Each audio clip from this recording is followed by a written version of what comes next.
tudo bem com vocês? Hoje eu vou estar aqui para mais um vídeo. E hoje, gente, o que eu vou fazer? Eu vou primeiro ensinar onde acha a caixa. Aqui tem uma caixa, gente. Aqui, ó, por exemplo, você tá aqui de boa, daí você quer achar uma caixa. Onde tem caixa, que eu sei, pra quem não sabe, tem caixa aqui, ó, deixa eu mostrar. Eu vou fazer um desenho, só um pouquinho, gente. Então, tirar bem. A gente vai atrapalhar um pouquinho isso daqui, que eu vou praticar só um pouquinho, gente. Espera aí.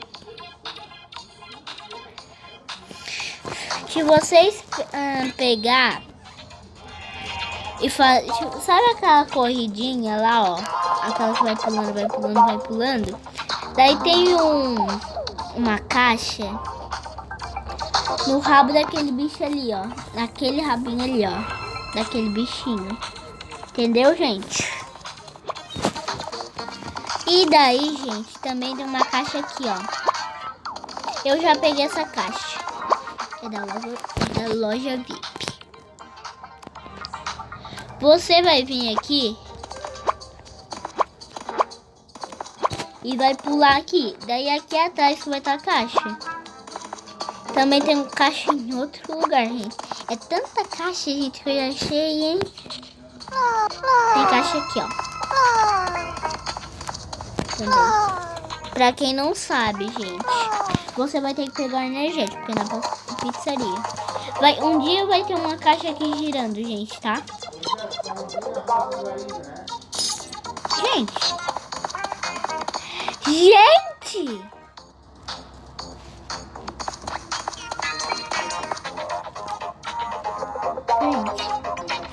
Gente! Gente, eu não lembro quando eu tava passeando aqui no PicaXD, olhando pro céu assim, eu nunca vi aquilo ali. Mas tá bem, né, gente? Tá, gente, eu vou falar de novo o que eu tava fazendo.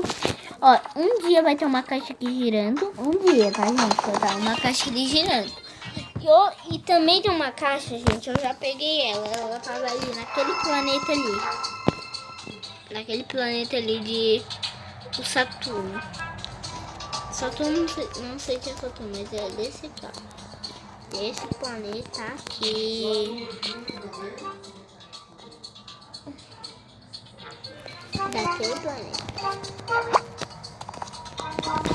Tá, gente. Eu vou fazer uma coisa para terminar esse vídeo.